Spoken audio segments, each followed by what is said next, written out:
Tere, mina olen Heidi ja mina olin Tele2 finantsjuhi praktikant. Mina olen Mihkel ja mina olin tegevjuhi praktikant. Mina olen Mirjam ja mina olin klienditeeninduse direktori praktikant. Me kõik läbisime ülituusa Tele2 juhtkonna praktika, mis muutis meie kõigi elusid.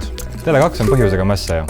Me võitleme vanade kulunud põhimõtete vastu, nagu näiteks see, et esimene töö peaks olema jura, mille käigus saad tegeleda ainult ninnu-nännuga.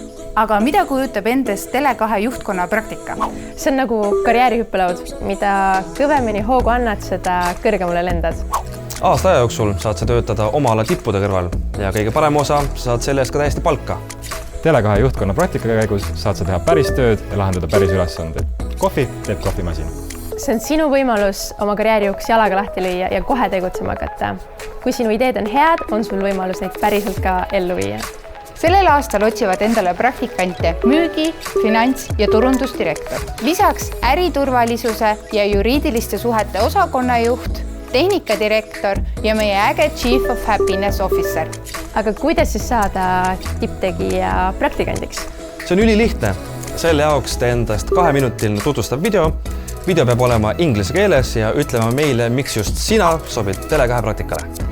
Saada meile oma video hiljemalt 22. märtsiks ja kui hästi läheb, võtame sinuga juba 2 nädala jooksul ühendust. Tundsid end ära põhjusega mässaja? Siis kandideerigi Tele2 juhtkonna praktikale.